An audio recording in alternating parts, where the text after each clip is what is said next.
This morning, more of our special series, We the People. Immigration is a hot political button issue, and with many families at the center of the storm, CNBC's Carl Quintanilla is here with more on this. Carl, good morning. And good morning. It is quickly becoming part of the Latino experience in this country. Families being split apart because a parent, usually undocumented, is sent back to their country, leaving the children who were citizens here. They're called mixed status families, and they've come to symbolize a generation of Latinos chasing the American dream. In so many ways, life in America is a dream come true for Jose Zaragoza. He makes breakfast for his daughter Jasmine, sees her off to school, before going to his job as a truck mechanic in Tulsa. Right here. But the dream stops there, because while Jose's been a legal resident of the U.S. for 22 years, his wife Ana came here illegally from Mexico after years of growing impatient waiting for legal status to join him.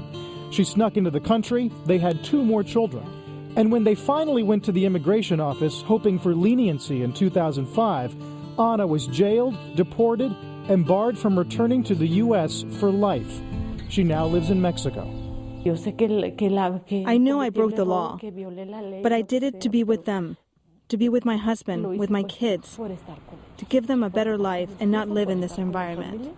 Their story is one of 3 million in this country where a U.S. child has a parent who's undocumented. Families say immigration laws are unforgiving and getting worse. Deportations were up 20% last year. I talked to Mom today. Families can no longer count on judges going easy on them after Congress passed a law in the 90s prohibiting judges from considering family hardships.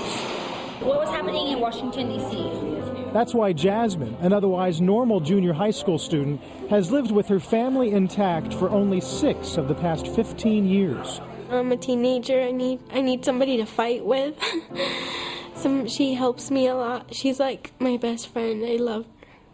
If you grant widespread amnesty, then you make everybody who's played by the rules, who've waited their turn and done what they're supposed to, you make all those people look like fools and dupes for following the rules.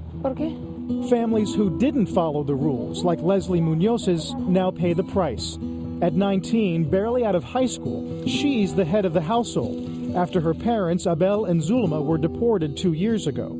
They came to the U.S. legally, bought a home in San Diego, a car, they had it all. But they overstayed their visa and were arrested in a nighttime raid at their home. They were just destroyed.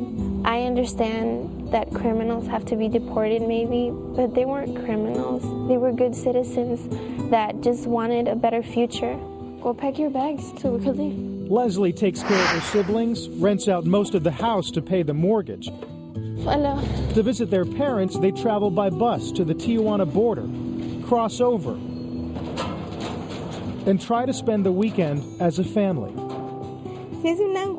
It's a constant worry. We worry about their safety over there, and we worry about our safety over here. We built a castle, and in moments, it all collapsed around us. For now, children like Jasmine, preparing to visit her mom in Mexico, are caught. It's been 4 years of my family being apart, and I want that to end. Reaching out for both the American dream and each other.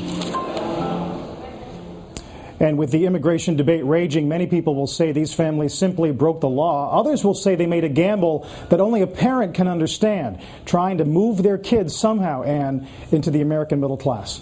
All right, Carl Quintanilla, thanks. And Leslie Munoz is here now, along with her brother Marcos and his sister, their sister, Adelena. Good morning to all of you. Good morning. You have to pay the bills. You have to worry about your brothers and sisters. You have to help raise them without your parents. And yet you worry for your parents. Why? Yes, well, it's a constant worry. Not only me, but my siblings.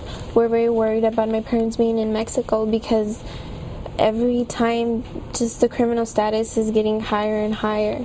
And Adelena, you're just 11. So you've missed your parents for 2 years? You Yes. see them one weekend sometimes? But very hard to see them. Yeah. How much do you miss them, Adelena? A lot, because my mom used to be my best friend. She used to be always in school with me. And Marcos, despite everything, you are an accelerated student. You're 15 years old, and yet you're in a charter school. You're focusing on being such a good student. You know, this, I think it's even tomorrow, yes, there's a meeting of immigration reform scheduled at the White House. President Obama is going to be talking about this issue. What do you want the president to do? What's your message to the president of the United States? Well, if I would have President Obama in front of me, I would tell him, please, you know, put families apart, together, because that's what family means, to show love for each other, and that's what every child wants. Well, thank you so much, all three of you. You're doing a great job with your brothers and sisters, honey. Thank you. We just want our parents back.